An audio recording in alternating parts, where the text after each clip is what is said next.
everyone. Before I dive into the data and business cases, I need to tell you why this subject is so close to my heart. So 3 Christmases ago, an implementation engineer named Chris, who worked in my partner's team, sadly took his life.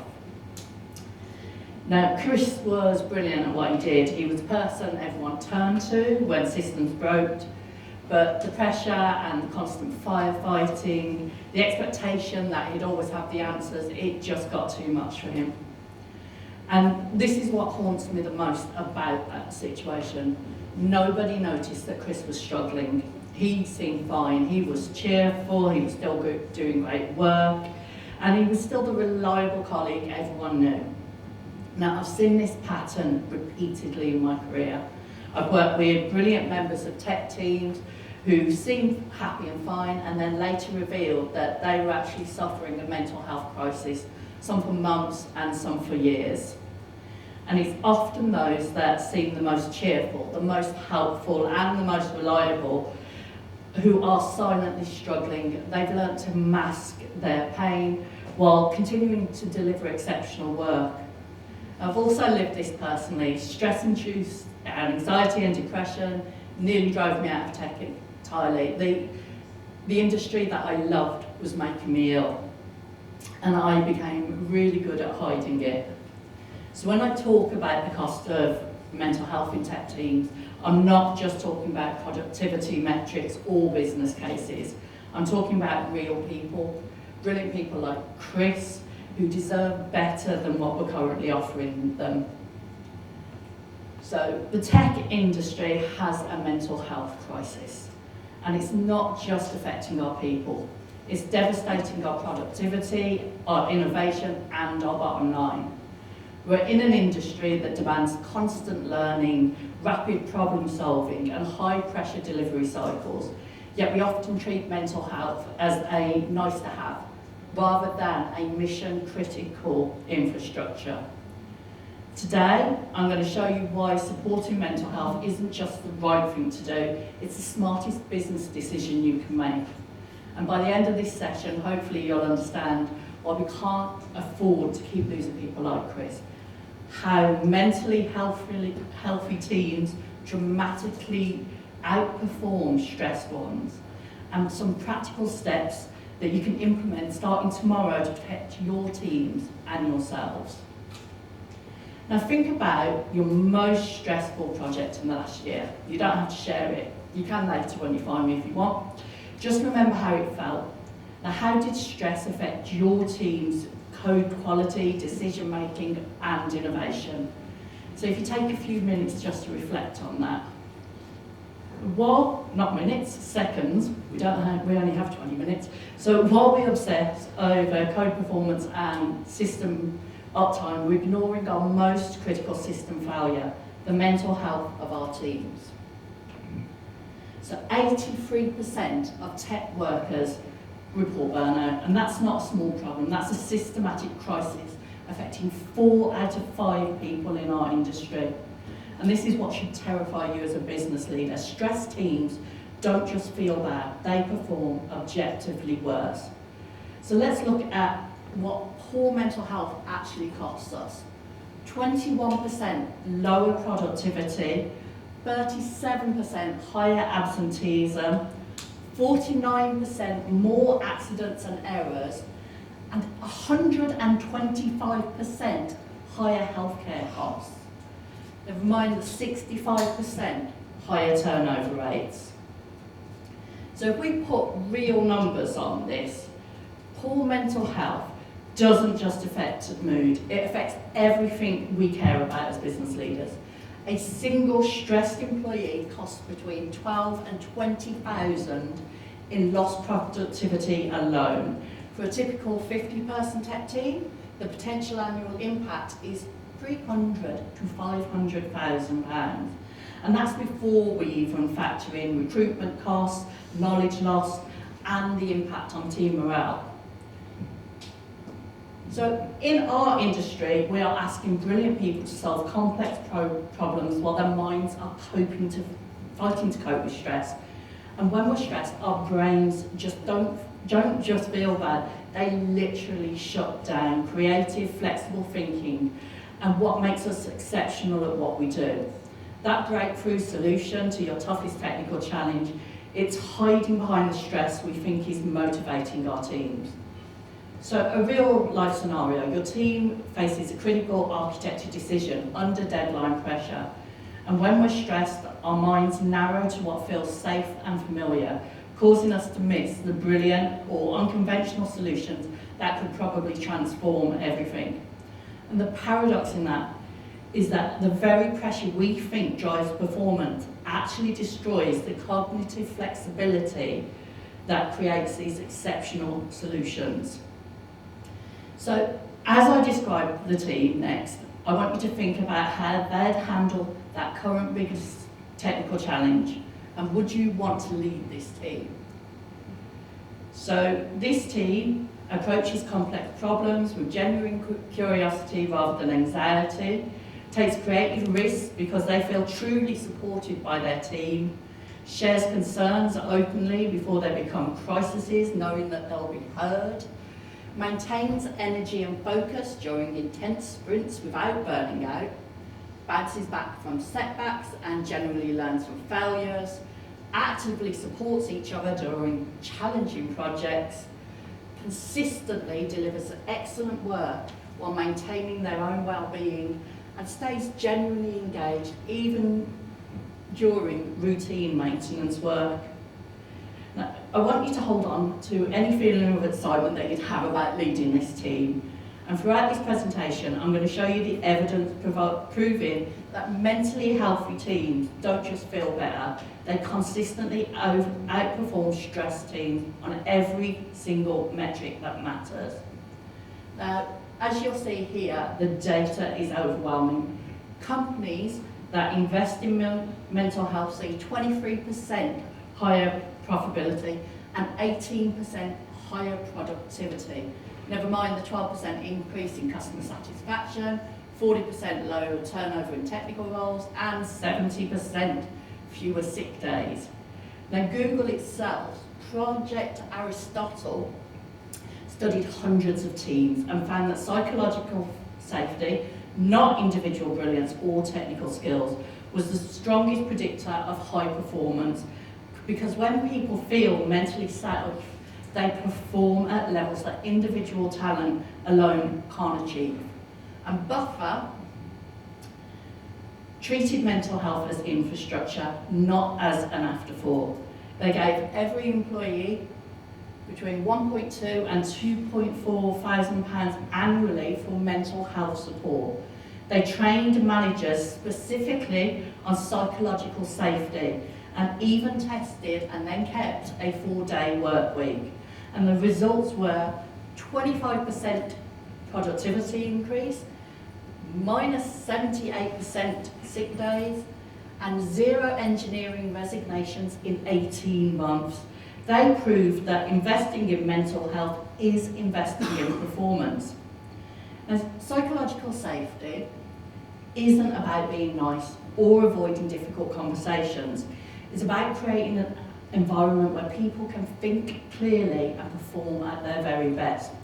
Because when people aren't afraid of judgment, blame, or negative consequences, the mental energy goes toward protecting themselves instead of solving problems brilliantly. So I'm going to ask you to practice this right now. If a team member came to you and said, I'm struggling with this feature implementation, what would be your instinctive response? Now, if you take a moment to think about that and be honest about your first reaction, consider, does that response open up problem solving, or does it create defensive pressure? The language we use as leaders directly impacts how our team members feel and how they perform. So when we respond with genuine curiosity instead of pressure, we can help people access their brilliant thinking. And when we respond with judgment, we trigger stress responses that shut down the very creativity that we need. And this took me years to learn. Sustainable pace isn't about being soft or unambitious. It's about recognising that cognitive performance degrades significantly under sustained pressure. Teams that can maintain sustainable pace consistently outperform heroic teams over any timeline longer than a few weeks. Research in 2022 by Stanford showed that teams working 50+ hours for more than 2 weeks showed measurable drops in problem-solving ability and an increase in critical errors. So, can you think of a team member whose performance or behaviour has changed recently? And again, you don't need to share details on this one.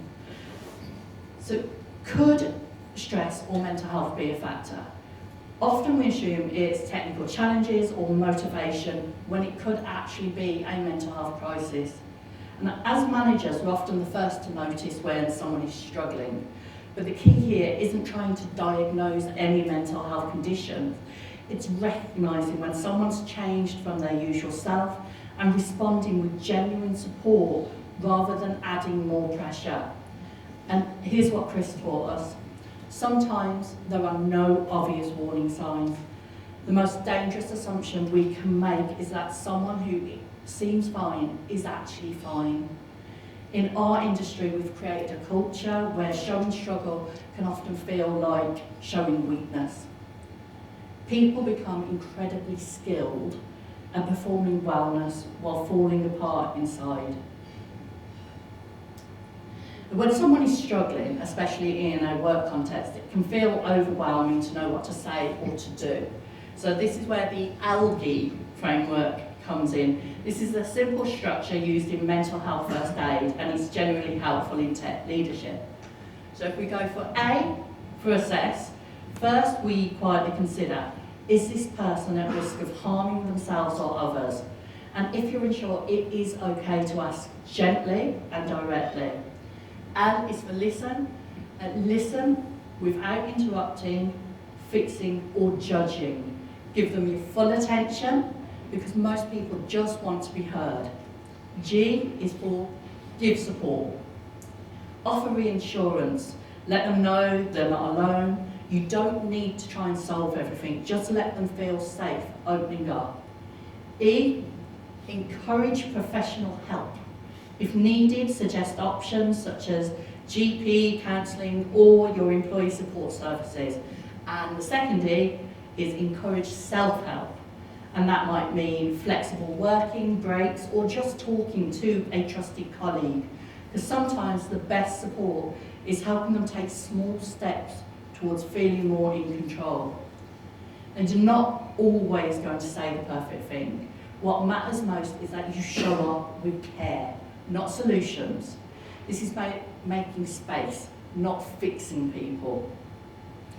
Sometimes the hardest part is just starting that conversation. But in my experience, most people are just genuinely grateful when someone notices they're struggling and offers some support. These conversations do get easier with practice and they can be genuinely life-changing for your team members.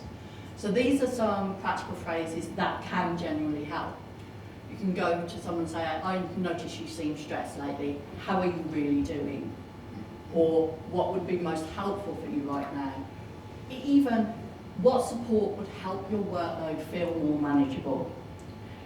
What we do have as well is phrases that generally don't help. Just try to relax, or don't worry about it. Or worse, we all get stressed. This is minimizing their experience. And my favorite or least favorite, have you tried meditation? Now, as an autistic person, meditation is not for me, but I've had it suggested to me quite a few times. But that and any other unsolicited advice isn't helpful. So just let the person talk. Let them show to you what they want to share. So in order to set up these supportive conversations, what we need is perhaps a private, comfortable space away from the team. Give them sufficient time. Don't rush these conversations. Again, they may take more time than you think. Start with an observation, not an assumption. Start with I've noticed, not, oh, you seem sad, you seem angry, you seem stressed. Focus on the impact of work, if you're in a work environment, not on a personal diagnosis, otherwise the person can feel attacked or defensive. And follow up, because one conversation rarely solves anything. Now this is really important. When to escalate. If someone mentions self-harm or suicide, you need to escalate immediately. If you're concerned about their safety, again, escalate. Or when they request professional help. So if someone confides in you that they feel they need help, escalate it. This is not something that you can deal with yourself, unless you are trained counsellors or professionals, then I apologise.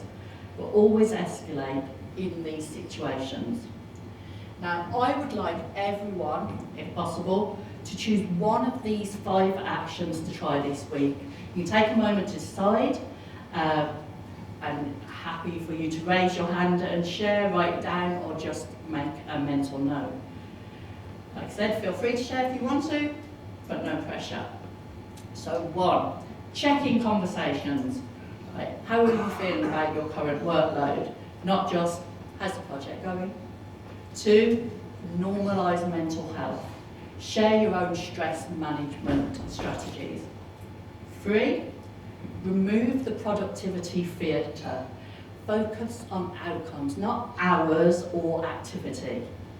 Create recovery time. And I'm going to say this one twice. Create recovery time. Build buffer time into sprints for thinking and planning. Or, if you see someone in their diary has put focus time in or deep work, don't look over it, please. And 5, address the challenges early. Notice signs of stress before they become burnout. Now, you don't need to transform your entire management approach overnight. Just pick one change and be generally consistent with it. Small, consistent actions create significant cultural shifts over time. To change the tone a bit, I'm going to talk about what to do if you feel that your mental health is suffering. Because it's not just about what managers do, it's about the choices you make every day to protect your own well-being whilst also doing brilliant work. Recognise your warning signs. You know yourself better than anyone else. I mean, here are some examples of warning signs that you may be approaching burnout, but yours may be different. Now, if you're struggling right now, here are some immediate steps. Tell someone you trust. It can be a colleague, a friend, a family member, or your manager. You don't need to have all of the answers. Just start a conversation. Just go to them and say, I'm not feeling 100%. Start it. Or this, I'm finding work really difficult at the moment, and could use support. Or any way that you feel comfortable. Make work manageable. Speak to your manager about the workload. Some of them will understand. Take sick leave if you need it. Mental health counts. It's important. You can take sick leave if your mental health is suffering. Ask for deadline extensions or task prioritization, and use any flexible working options that are available. Speak to your GP or mental health professional.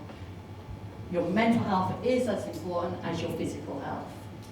Many areas have NHS talking therapies that you can self-refer to, or there are private options like Better Health, BACP, counsellors, or workplace EAPs. Now this, if you're struggling and you're in crisis, call the Samaritans. They are free. It's open 24 hours. If you don't feel like you can talk to someone, text SHOUT to 85258 and they will text you back instantly. Or there is the Mind Info line. And what's important to remember is you're not broken, you're not failing, you are dealing with something difficult, and that takes strength. If you're supporting someone who's struggling, the most powerful thing you can say is often, how can I help? Don't try and fix them, just be present and willing to support however they need. If you are struggling right now, please know that reaching out is not admitting defeat. It's about taking control. The people who care about you want to help, but they can't help if they don't know that you're struggling. And to everyone else, if someone trusts you enough to share their struggles, your response in that moment matters enormously. Listen without trying to fix. Ask how you can help. Follow up regularly. Sometimes just knowing someone notices and cares makes all the difference. And systemic even, change takes time, but you can start immediately with policy and cultural changes that signal your commitment to sustainable performance. So short term, audit your meeting culture. How many of those could be emails? And be honest. Review deadline setting processes. Train your managers in mental health first aid principles. And establish no meeting blocks for deep work. Medium term, implement mental health benefits beyond your basic employee assistance programme. Create clear policies on sustainable work hours. Develop stress management resources. And measure and track team wellbeing metrics. And you can do that in your one-to-ones or your reviews.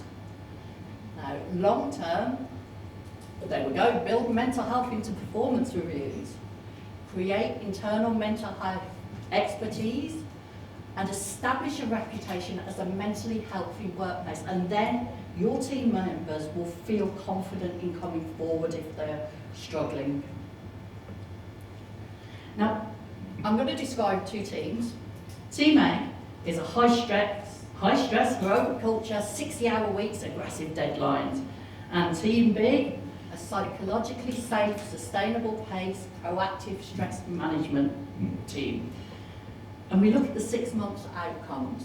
Team A delivers on time, but with technical debt, free burnout departures and decreased innovation. And Team B delivers sustainable, high-quality solutions with 0 departures and breakthrough innovations. Now, which team would you rather lead? Which team would you rather compete against? The choice isn't between high performance and employee happiness. The choice is between unsustainable heroics and genuine, lasting excellence. So be honest with yourself. Which team culture sounds more like yours currently? And which would you choose to build if you're starting from scratch? Because mentally healthy teams don't just feel better. They consistently outperform stressed teams on every single metric that matters to business success. Now, mental health in tech isn't just a nice to have anymore, it's a competitive necessity. And the companies that figure this out first will have access to the best talent, the most innovative thinking, and the most sustainable growth. The question isn't whether mental health matters for performance.